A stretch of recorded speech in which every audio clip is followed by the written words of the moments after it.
Good morning. Good morning, everyone. How are we? Shall we stand and begin this Sunday morning together by singing? Please join us.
Good morning. I'm Kathy Ludlow, and I'm very happy to welcome you all here to First Unitarian Portland in Oregon. We are a multi-generational community where we strive to put love at the center in all we do together. Our work is to nurture our spirits, to support one another wherever we are on our journeys, and to advocate for justice in the wider world. Whether you are brand new here or have been around for a while, whether you are here in person or joining us online, we are so glad you are here. It is good to be together. If you are new or sort of new, you're invited to a welcome circle. Happens over on that side right after the service. It's a time to learn a little bit more about First Unitarian, ask questions, get acquainted with some other newcomers. So please do join us if you'd like. We'd love to meet you. Right after our service, there's a social hour in Margaret Fuller Hall, which is directly below us. And the way we get there is out to the narthex, stairs down. There's an elevator next to the stairs to my left. And now, let's take a minute to greet our neighbors. Use the chat option if you are online, and those of you here, say hello to newcomers.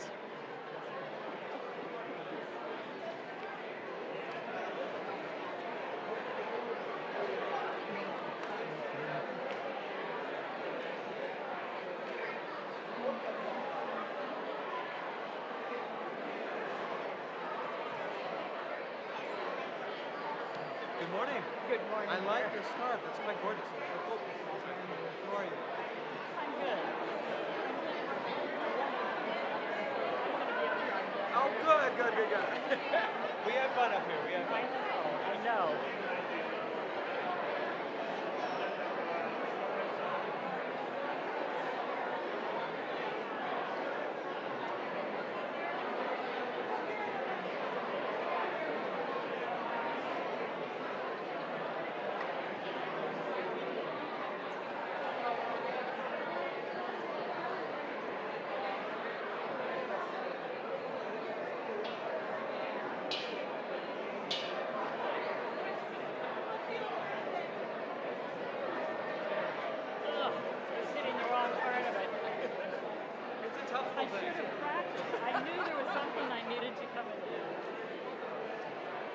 All right.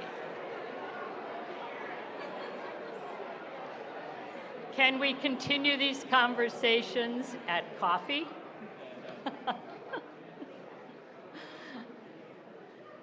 Thank you.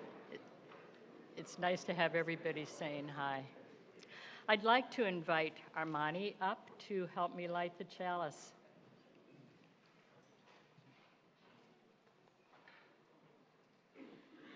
Good morning.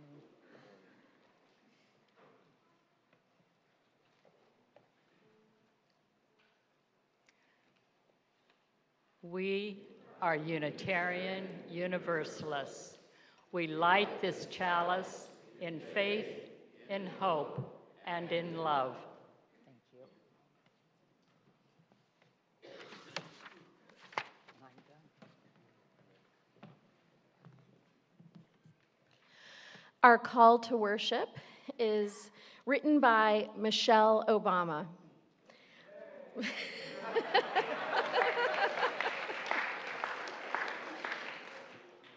I like that because this comes from her book, The Light We Carry, and you all just clapped because she carries such a bright light. And here's what she says about all of us. I believe that each of us carries a bit of inner brightness, something entirely unique and individual, a flame that is worth protecting. When we are able to recognize our own light, we become empowered to use it. When we learn to foster what's unique in the people around us, we become better able to build compassionate communities and make meaningful change. So may it be this hour and throughout the hours of our lives. The second Sunday is our spiritual practice together time, and so we'll be lighting 3 candles, one for a sorrow, one for a care, and one for a celebration. And then I'm going to describe a ritual of forgiveness and letting go that our children are going to partake in, the ones that are headed to classes, before they leave, and the adults will have time, and the youth who wind up staying in the service will have time later on in the service. So Armani, would you help me light our candles? We light a candle for our sorrows. Today we hold the families of immigrants who have been separated due to the increased activity of ICE and Border Patrol around our nation. We pray that parents and children will be reunited and that neighbors will find ways to offer care and support during this time of separation. We light a candle for our cares. We hold all the athletes from around the globe competing in Italy for the Winter Olympics. May the gatherings and events remind us of the importance of mutual respect and fair play. A candle for our celebrations. We light a candle for joy. How many of you are born in February? Would you raise your hand? Wonderful. We celebrate the divine spark within you. And as you leave this sanctuary, whether to head to class or whether at the end of the service, I invite you to choose a candle of your preferred color, and you can take that home with you. And remember that we do celebrate the light you carry. And I'll add a joy. Who's excited for the Super Bowl today? I know some folks are. Who's excited for the game? Who's excited for the show, the halftime show?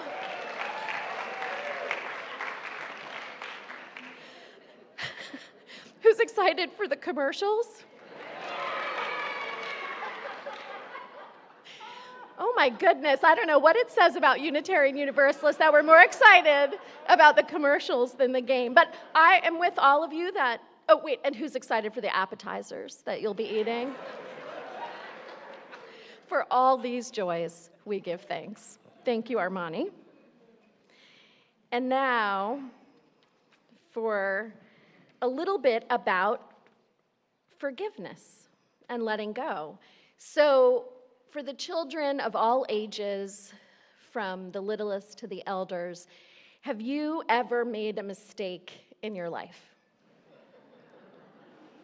Okay.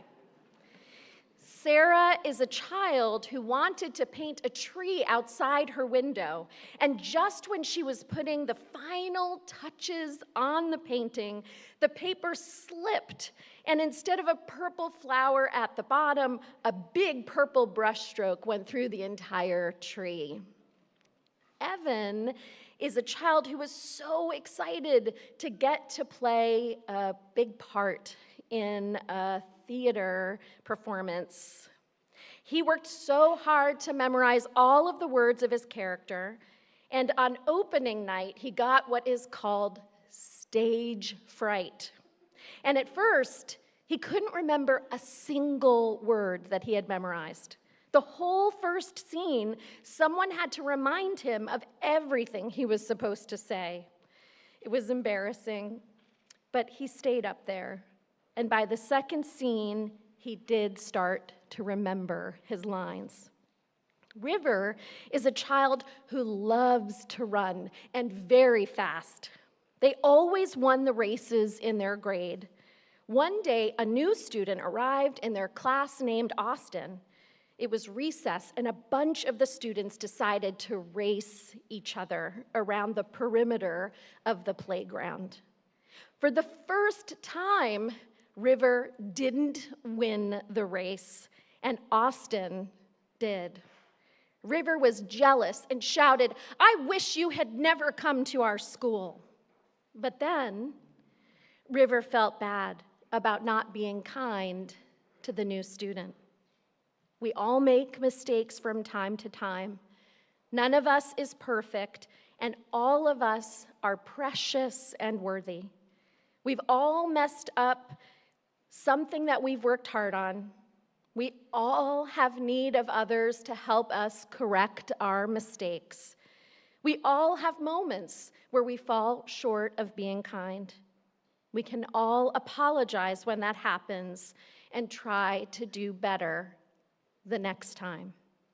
Our service today is about learning how to be kinder to ourselves by forgiving ourselves when we have made a mistake and learning those mistakes to grow. Sarah's out-of-place purple brushstroke became an excuse to add imaginative colors to her canvas. And the next time, she taped her paper down so it would move less. Evan shares about the time that he got stage fright with children who are afraid to try out for a play and tells them, "Go for it. It's okay. You will have help if you need it." River and Austin run together now, and each is helping the other get even faster, and both celebrate the fun of the race when they win or lose. So now each of you should have some paper. This paper is called spy paper. Now, for the children who are headed to classes, you'll need to do this activity now. For the others who are staying, you'll have time throughout the service. What I'm inviting you to do is to write a message on this, and I've written perfection. That's something that many of us have to let go of. And I want to show you.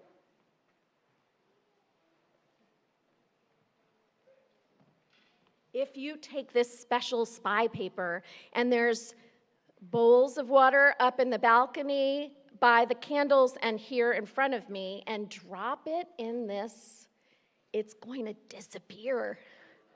So it's like you get it to dissolve. So maybe you're feeling anger, and that anger is making things difficult in your life, and you want to forgive yourself for that anger.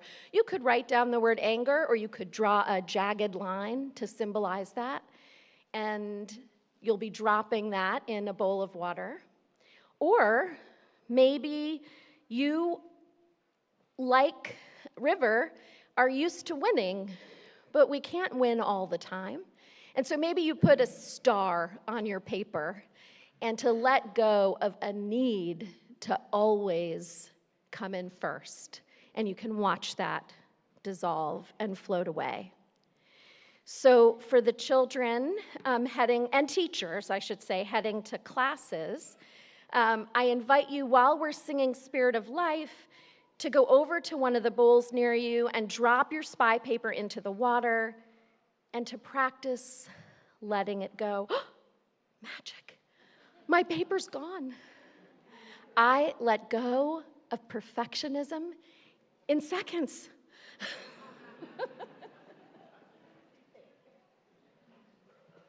Of course, part of a ritual is representing an intention, and letting go and forgiveness is the journey sometimes of days and months and years. But it begins by being willing to name the thing you need to forgive yourself for and to practice letting it go. So I invite everyone to join in singing Spirit of Life, and for the children to place their spy paper in the bowls of water.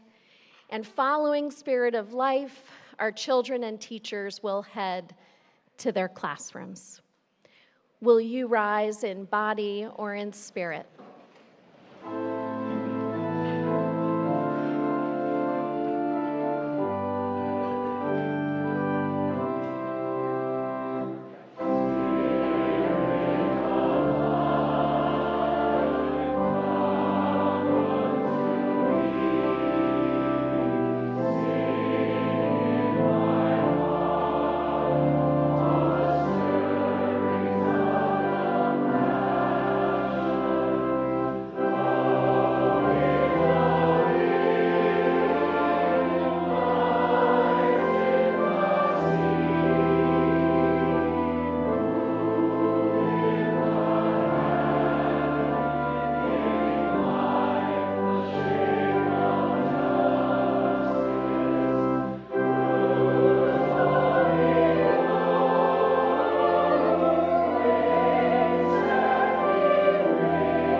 So we have a brief update. We'll be sharing a little more about this in our meeting following this service. But I wanted to share that we have done very well in terms of the campaign, Two Things Are True, and we have fallen short of where we hoped to arrive. But I want to share two things. One, we have about 650 members, and you all have given $1.3 million for 2026.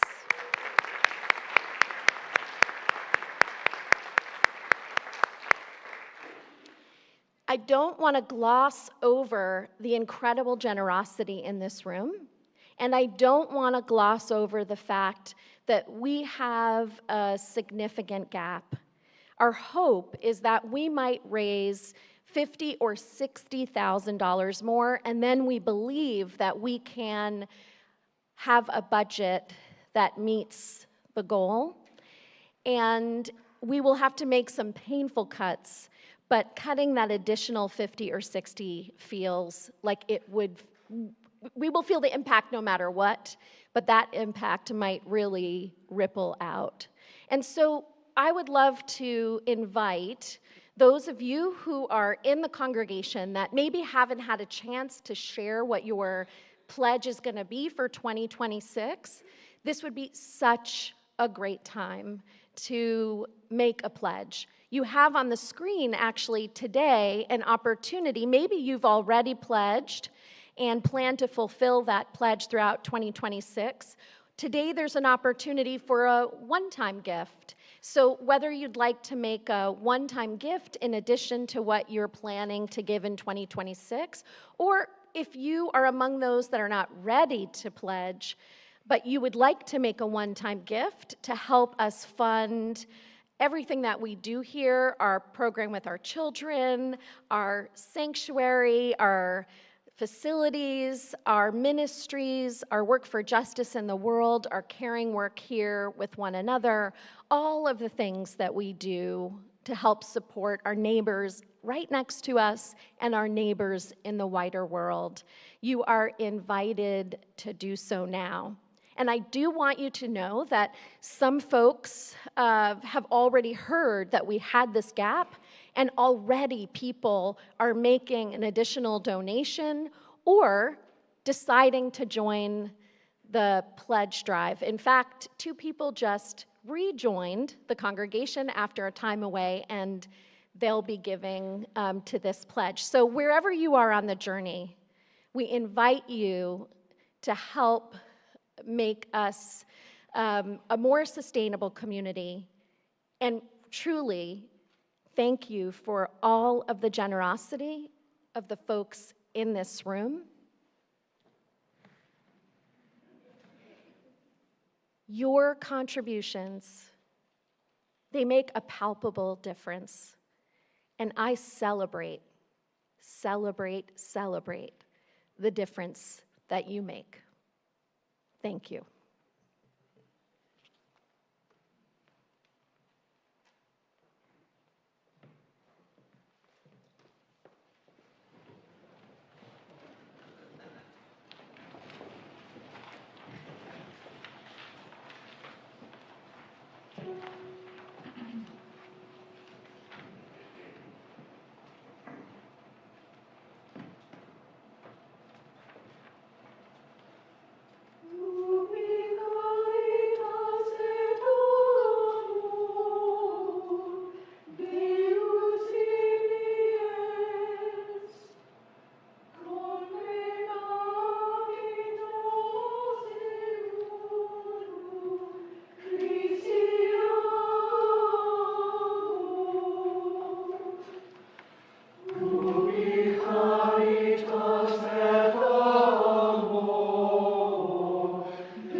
That was beautiful.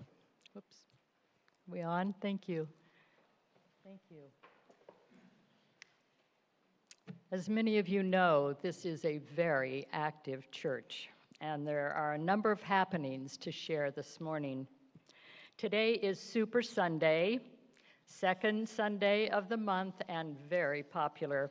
Come down to Margaret Fuller Hall below us, have soup, chips, and cookies, homemade soup, cook chips and cookies, then enjoy our art wall, our bookstore, and our social justice activity tables, which will give you a good idea of all the things you can be active in at this church.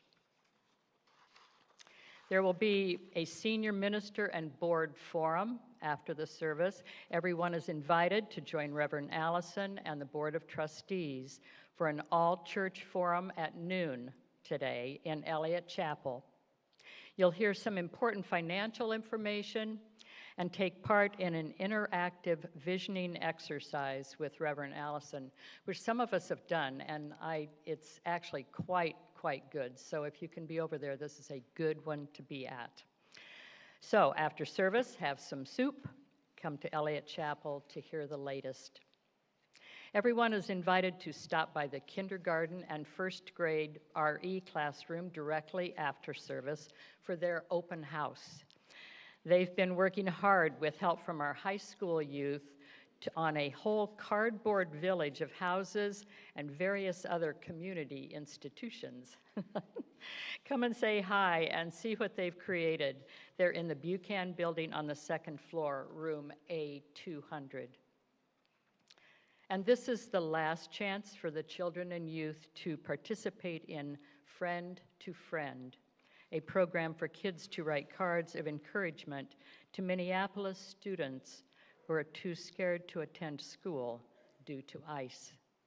Stop by their table after the service in the Buchan atrium. Our drop-in parenting circle meets at 12:15 today in B301. Anyone in a parenting role is welcome. Child care is available. It's drop-in at the nursery.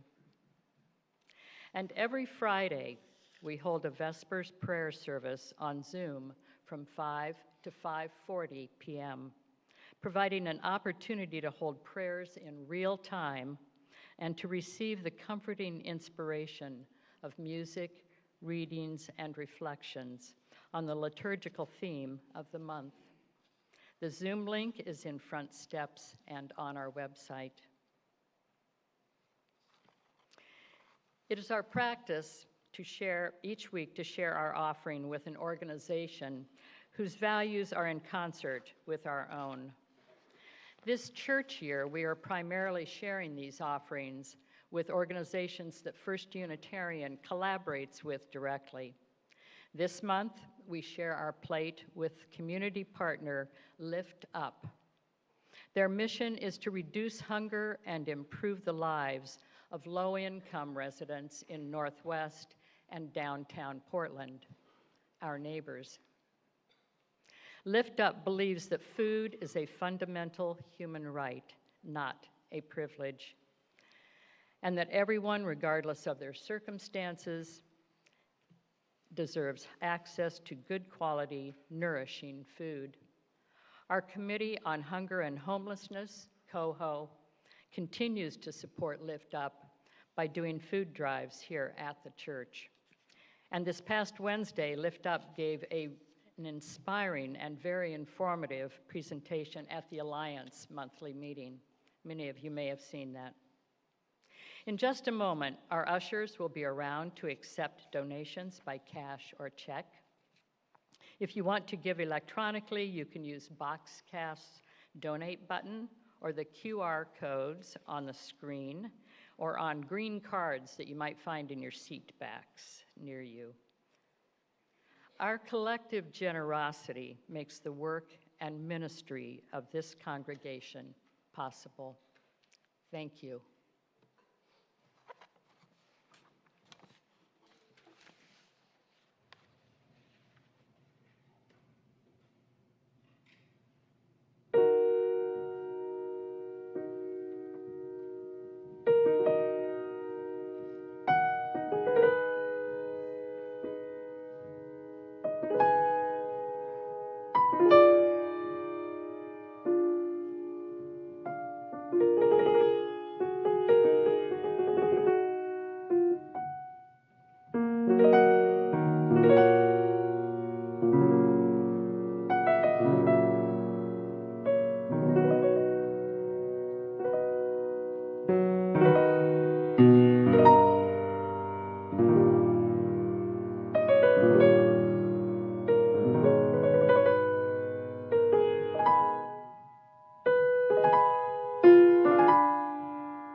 We take time each week in our service to share the milestones and the concerns in our congregation community. If you have a prayer request for our ministers and lay ministers to hold, or a milestone you'd like mentioned in a Sunday service, we have an online form you can submit. It can be found on our website with a search for pastoral care, or by using the tiny URL shown at the bottom of our screen, I think. Yes, down on the right-hand side in the blue. This, and through also a link and a QR code found in front steps. This short request form will automatically go to our ministers and our lay ministers. If you are here in person, you can light a candle on either gallery, write down an intention, place it in the prayer urn to be collected by our lay ministers. And as co-coordinator of the lay ministry program, and standing here in front of you, I have an opportunity to say a few words about our program. We are a team of 24 very incredible people who hold all your prayers each week, meet with you one-on-one with an open heart and a compassionate ear, and lead many of the support groups our church offers. We are honored to walk your path with you. I have one concern to share. Mindy Clark, who has been dealing with a myriad of health issues lately, had hand surgery this past week. Mindy, we are holding healing thoughts for you as you recover and get the support that you need. And I have a joy to share. Julie Grice is back home.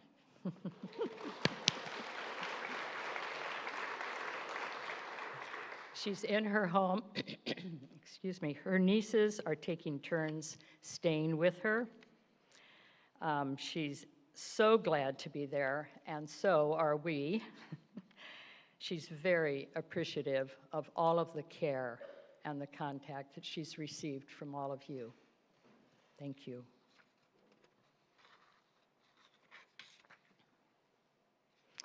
Will you pray with me? Spirit, please hear our prayer. Let us begin with gratitude. Gratitude for where we are in our lives that has allowed us to come together in this sacred space on this morning. Now, for this hour, let us breathe deeply and share the comfort of being together, where we are encouraged to be our best selves and supported when we are not. Let us center ourselves in our values and in the power of love that we might gain courage and resolve to carry into our daily lives. As we leave here today,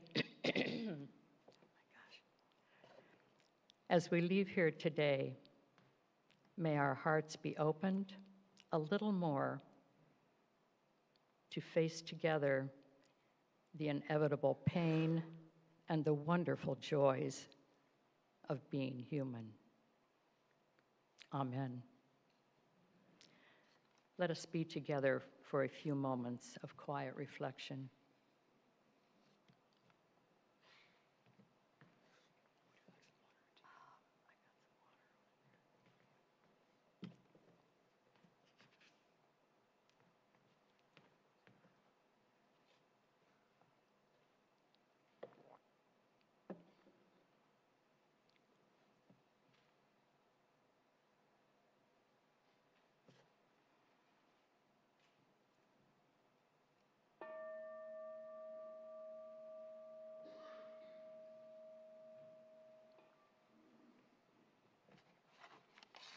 Would you please join us in our next hymn, Meditation on Breathing.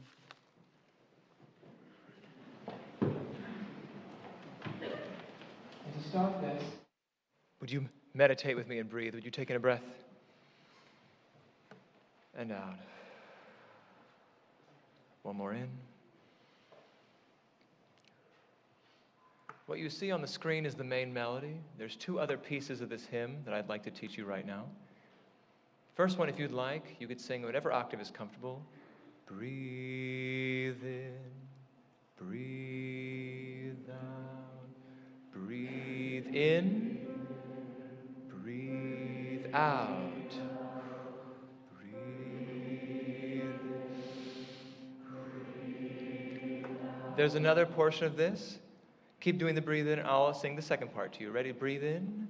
Breathe in. Breathe. Second part sounds like this. And when I breathe in, I'll breathe in peace. When I breathe out, I'll breathe out love. If you'd like to sing that, join me. When I breathe in, I'll breathe in peace. When I breathe out, I'll breathe out love. When I breathe in, I'll breathe in peace. When I breathe out, the main melody. When I breathe in, I'll breathe in peace. When I breathe out, I'll breathe out love. When I breathe in, I'll breathe in peace. When I breathe out, I'll breathe out love. When I breathe in,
Our reading today is called Phase 1, written by Dilruba Ahmed.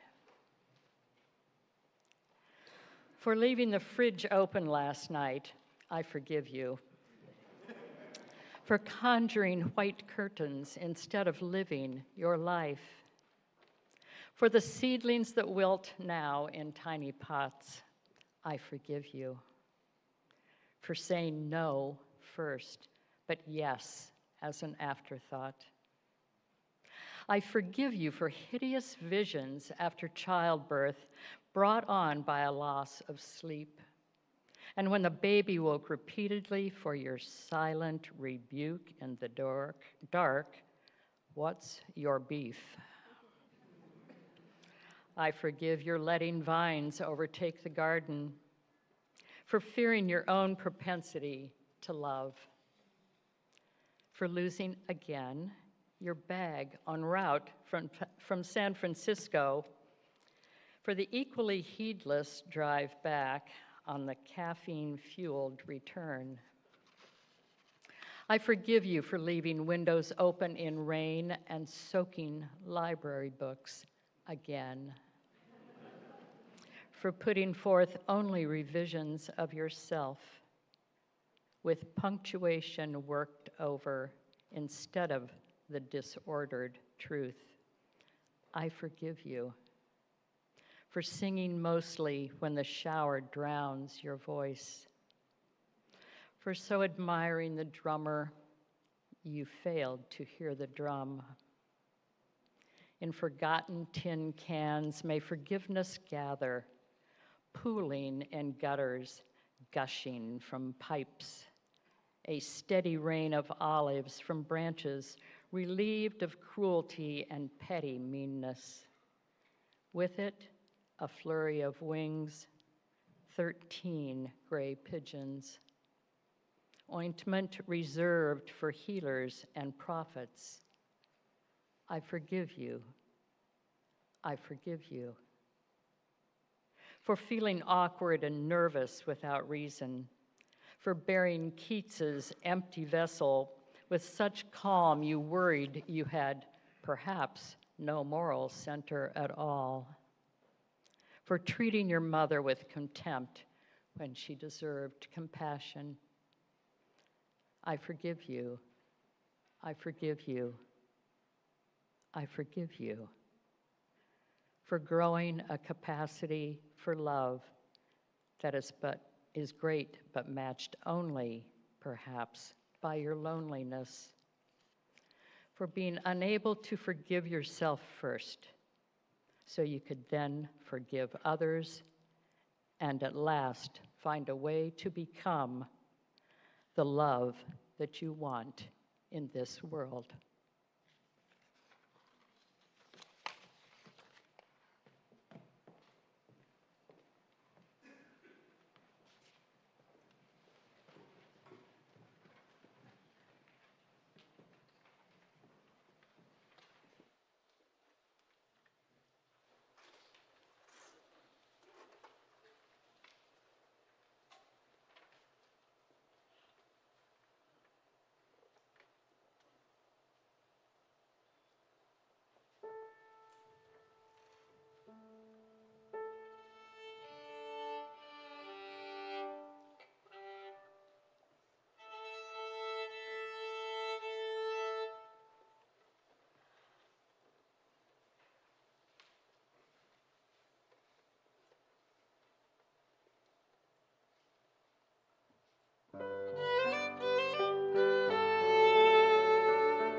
Just a reminder, I hope you are spreading the word. We have been so deeply blessed by Garrett Bond as our interim music director.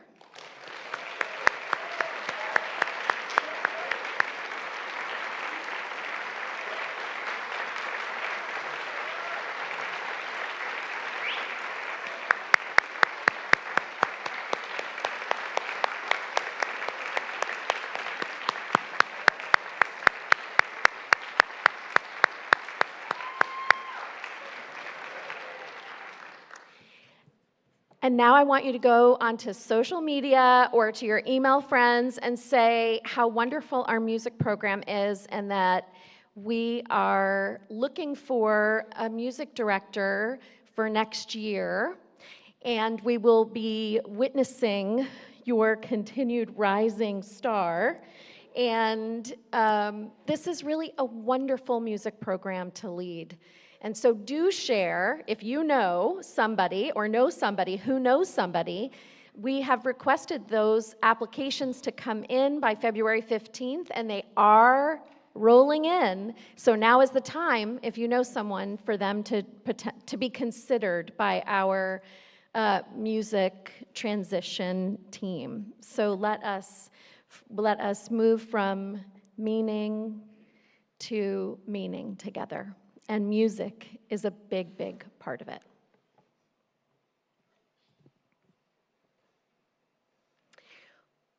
One of the inspirations for our church coming into existence was a fiery sermon preached by the Reverend Thomas Starr King at the Methodist Church in Portland in 1862. He was the minister of the First Unitarian Church on the West Coast in San Francisco. Starr King was a Unitarian and a Universalist 100 years before merger. He served congregations in both denominations, which ultimately merged to become the Unitarian Universalist Association. Okay, this is a quiz. Who knows when the Unitarian Universalist Association came into existence? Anyone? Yay, 1961. I believe the loudest was Brock, a lifelong Unitarian Universalist. Yes, I see over there. Well done, well done. Now, he knew both sides of the family well, as they say, and he had a well-known quip that describes a certain difference between the attitudes of the people in the two faiths. Starr King said this: Universalists believe that God is too good to damn people, and the Unitarians believe that they are too good to be damned.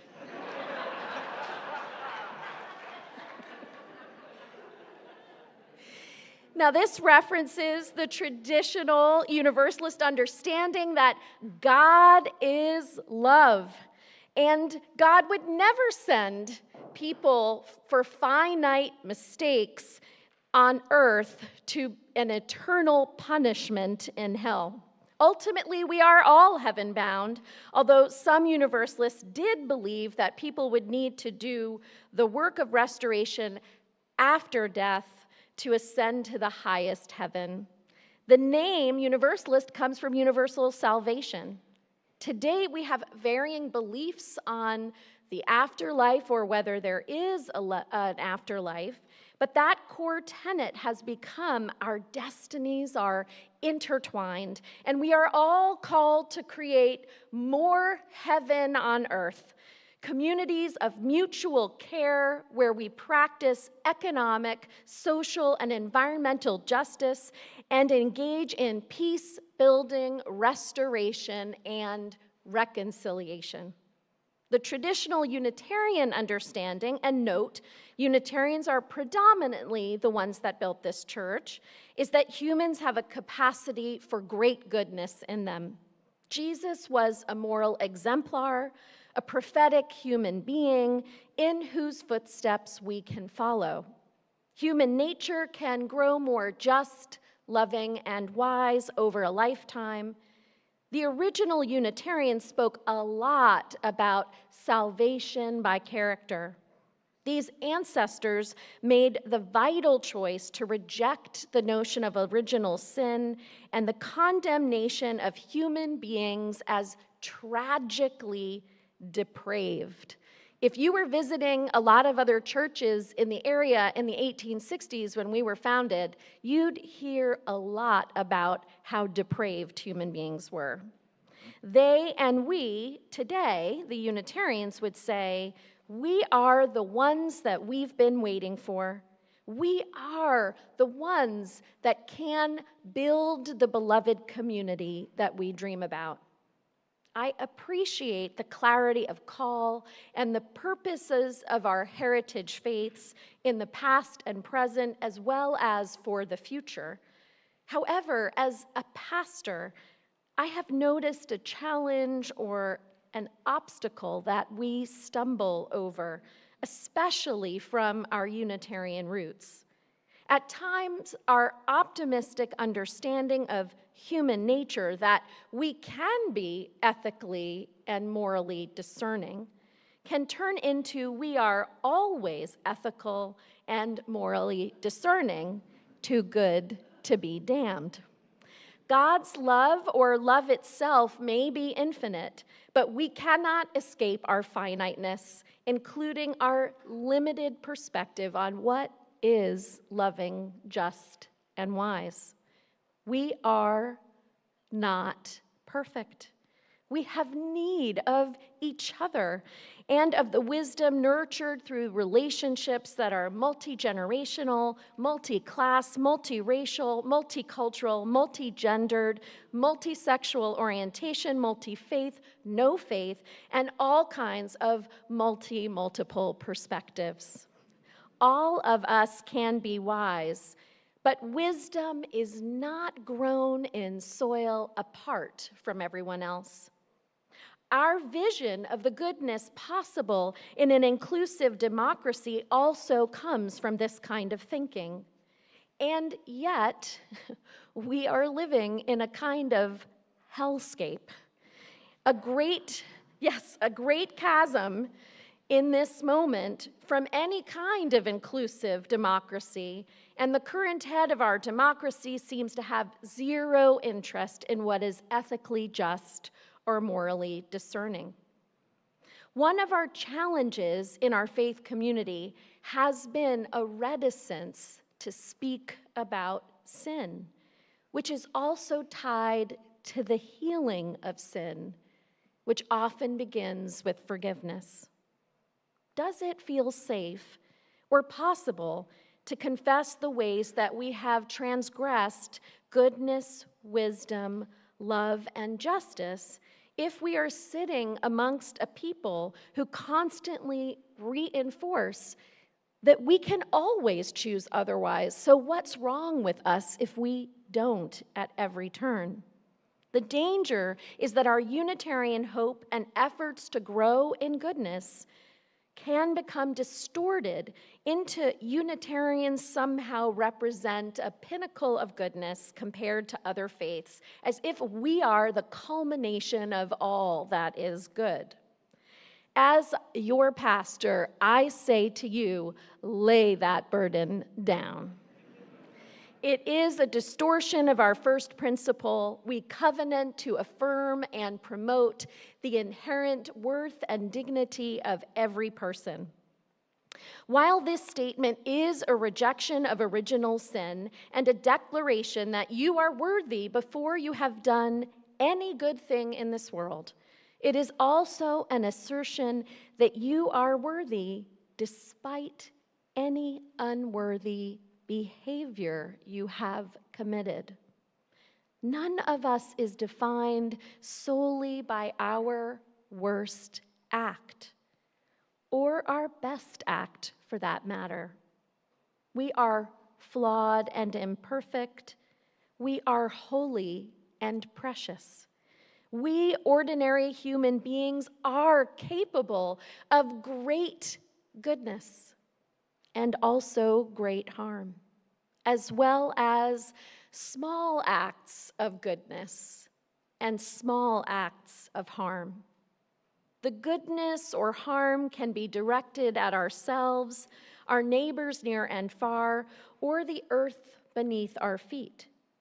We are also capable of accepting that we have done harm, naming fully the harm we have done, apologizing for that harm, repairing harm, and becoming a person who no longer repeats that particular form of harm doing.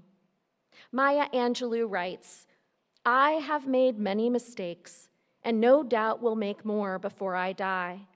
When I have seen pain, when I have found that my ineptness has caused displeasure, I have learned to accept responsibility and to forgive myself first, then to apologize to anyone injured by my misreckoning. Since I cannot unlive history, and repentance is all I can offer God, I have hopes my sincere apologies were accepted." None of us can unlive the moment of wrongdoing, but we are not defined by it alone.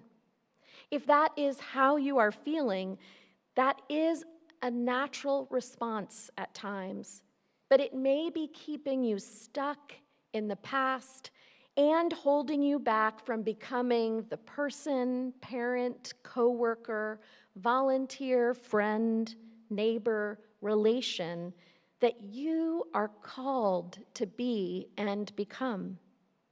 As Unitarian Universalists, we have a need to speak more of the times when we have fallen short and learned how is it that we can repair, restore, and rise again.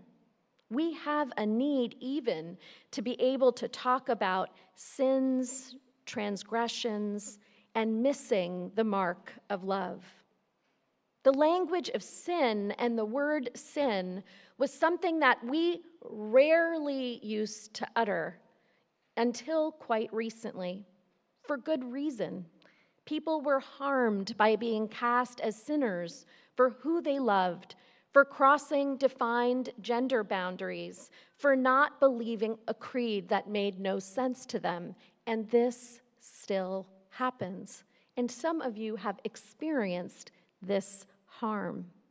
None of those are sins or transgressions or missing the mark of love. None of those caused harm.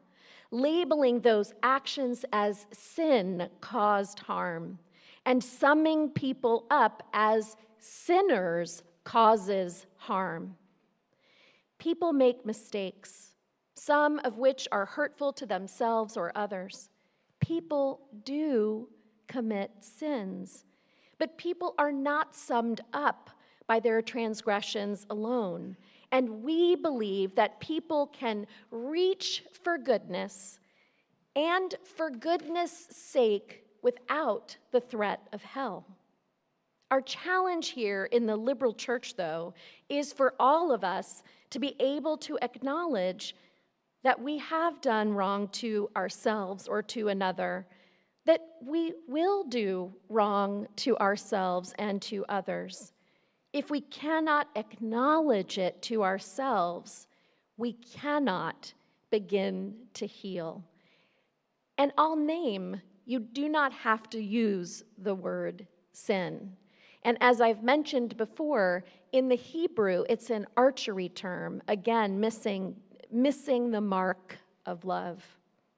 Silence about the ways that we have transgressed creates a prison in which we are permanently attached to those transgressions, in which we feel alone and other and apart, not only from ourselves and the shoulds of who we ought to have been, but from others in the human community and from God, or what it means to be a good person. If we feel estranged from being a good person, then we may go down a road of attachment to harm. This could take the form of self-loathing. It could take the form of addiction. It could take the form of repeating the acts that estranged us from love in the first place, diminishing ourselves through a life sentence of self-imposed estrangement or punishment. In their book of Forgiving, Mifo and Desmond Tutu share a story about a 17-year-old named Kelly who was a new driver. She asked her father to drive her to work, but he was exhausted and shared that he needed to get some sleep. Kelly was so excited. She would drive herself to work for the first time, and she was filled with the anticipation of a wonderful day. On the way to work, Kelly struck and killed a 70-year-old woman. She was driving 10 miles over the speed limit up a hill, and by the time she saw that woman running away, it was too late. When the police officer arrived on the scene, he asked her, "How fast were you going?" She shared 45 miles per hour. He asked her if she knew the speed limit. She said, "Yes, it's 35 miles per hour." The officer repeated the question, "Then how fast were you going?" Kelly repeated 45 miles per hour. He sighed and repeated the question about whether she knew the speed limit again. She said 35 miles an hour. He asked, "How fast were you traveling?" And she realized he wanted her to lie. Kelly finally answered 35 miles an hour, and the officer said good, and wrote that answer down so it would not lead to prosecution. That story is painful for many reasons, including the fact that officers at other times have attached wrongdoing to someone who hasn't done wrong. And so in it is the unequal treatment at times in our justice system. While the accident appeared in the local paper, Kelly's mother commanded that they would live their lives as if that had never happened, and they would never speak about it again. Kelly's father carried guilt that he didn't drive her to work that day, and Kelly struggled in silence with taking a life. Kelly shared this: "I felt completely alone and completely lost, disconnected from the world around me and cast out by all who were supposed to love me. I didn't think I was worthy of having a life because I had taken a life.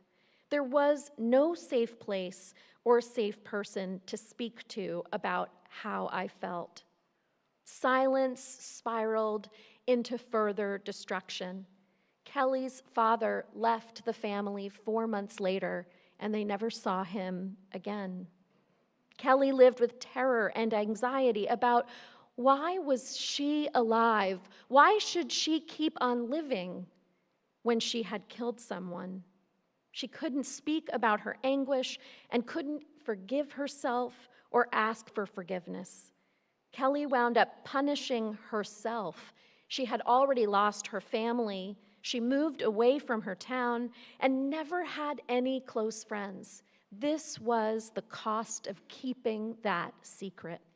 Eventually, she even attempted suicide, believing that the only way to gain closure was to speak to the woman who she killed and ask for forgiveness.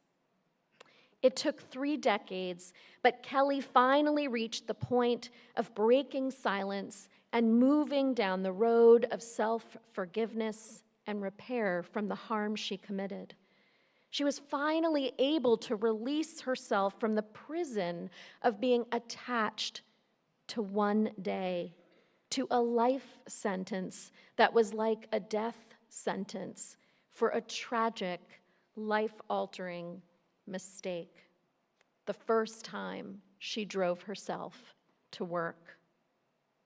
Who among us Even experienced drivers, maybe especially experienced drivers, hasn't driven 10 miles over the speed limit. Who among us hasn't felt coerced into a lie? Who among us hasn't been silent when we should have given voice to an injustice? Who among us hasn't done one of these things or all of these in some form? As Jesus says in the temple, standing beside the woman who was accused of adultery, "Let you who has not sinned cast the first stone." And everyone walked away. Kelly's story is one of guilt and shame. Brené Brown speaks about how, quote, "unforgiven guilt turns into shame, and shame is like rust on our soul." She goes on, "Guilt says, I did something bad. Shame says, I am bad." Guilt can motivate us to listen fully and carefully to those who we have harmed, to learn and understand our impact. Guilt can move us to acknowledge the harm in its fullness.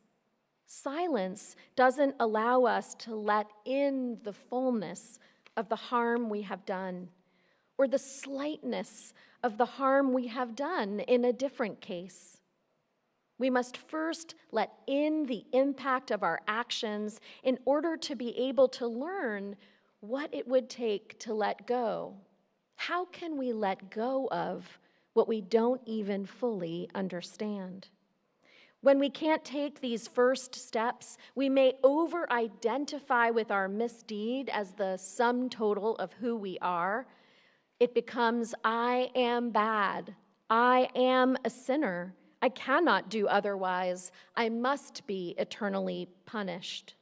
But permanent punishment is not restorative. It does not repair harm or return the individuals or the community to right relations. When we are stuck to our worst deed, Dr. Kristen Neff suggests that we need 3 antidotes, all rooted in self-compassion. If we are stuck in self-judgment, then we have need of self-kindness. This is the voice which counters both self-judgment and self-esteem.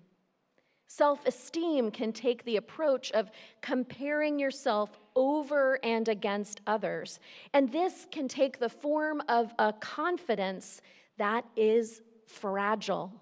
You might even find yourself stealing Nobel Peace Prizes from other people, convincing yourself that you are always the winner, no matter what you've done. Oh, sorry, I digress. If we are stuck in self-isolation, the second antidote that we need is to feel our common humanity.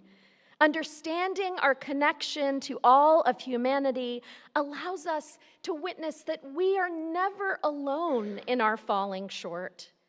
This prevents us from feeling isolated, helps us to connect to a universal truth that humans, and we are all human, make mistakes. If we are stuck in over-identification with our wrongdoing and our suffering, then that third antidote is mindfulness. This helps us to quiet the voices in our head that are making us feel totally unique in our capacity to do wrong, or as if what we have done is worse than what can be voiced in the world. Mindfulness offers the antidote of a wider perspective. And I'll just say, as a pastor of more than 20 years, I have heard so many things. I don't say I've heard it all because something always happens that does surprise me. But Unitarian Universalists have been involved in the death of others. Unitarian Universalists have harmed children. Unitarian Universalists and human beings are also capable of moving down a road of repair and restoration. Self-compassion opens our hearts to the possibility of self-forgiveness. It allows us to view our strengths and our weaknesses, our beauty and our brokenness, our pain and our possibilities, our suffering and our joy in light of the wider human experience. We are worthy before we have done any good thing. We are worthy despite doing something wrong. Our lives are worthy of a devotion to a love that never fails to include us and also never fails to include those we have harmed. This is not a love that lets us off the hook. It is a love that leads us to accept ourselves, to accept responsibility, and to be accountable for the change that we are capable of. It is a love that invites all of us continuously to be part of co-creating more heaven on earth.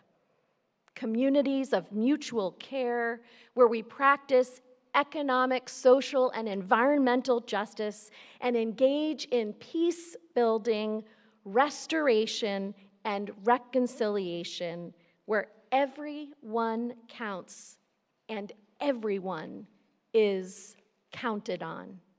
We need all of us to survive and to thrive. May it be so. Blessed be every one of you. Know that you are beloved and have the courage to move down the path of letting a burden go, of laying a burden down. May it be so.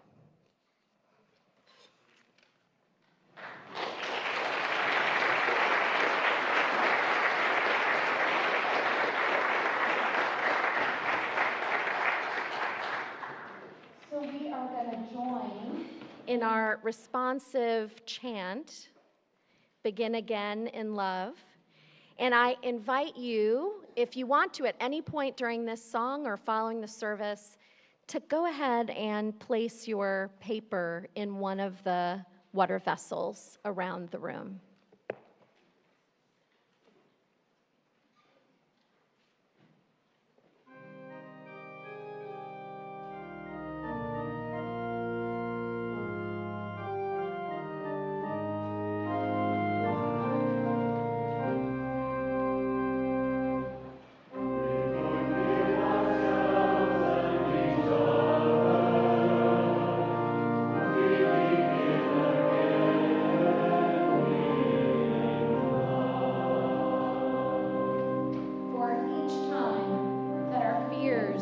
Made us rigid and inaccessible. We forgive ourselves and each other. We begin again in love. For each time we have struck out in anger without just cause. We forgive ourselves.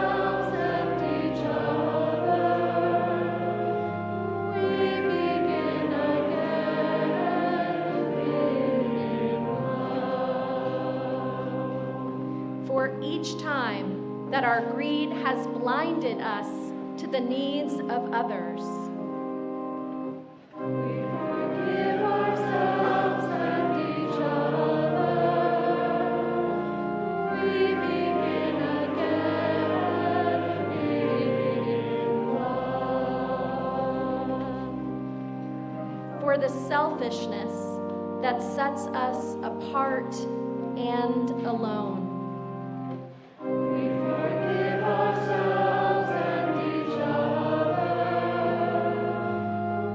begin again.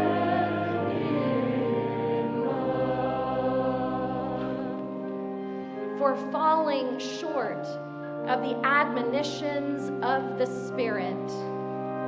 We forgive ourselves and each other. We begin again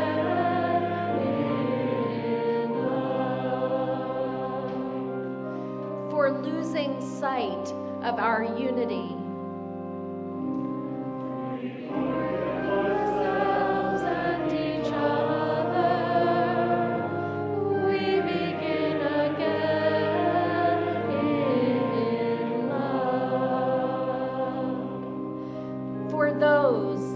For so many acts, both evident and subtle, which have fueled the illusion of separateness. We forgive ourselves and each other. We begin again in love.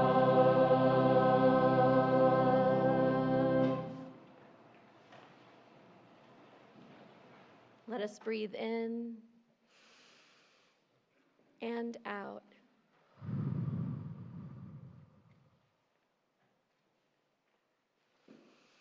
So I remind you that today is Super Sunday, so do break bread and have some soup together. And I will say that I have to run to witness the cardboard village of our kindergarten and first graders. So I say goodbye to you now, but I'll see you in Fuller Hall afterwards or in the meeting in Elliott later on. And now, in our going, may the light of love bless us and keep us. May it shine down upon us. May it radiate out from within us. May it be gracious and merciful with each one of us, that we may find a way to forgive ourselves and each other on the road of meaningful change and repair. For this is the day that you and I are given, so let us rejoice in it and be glad.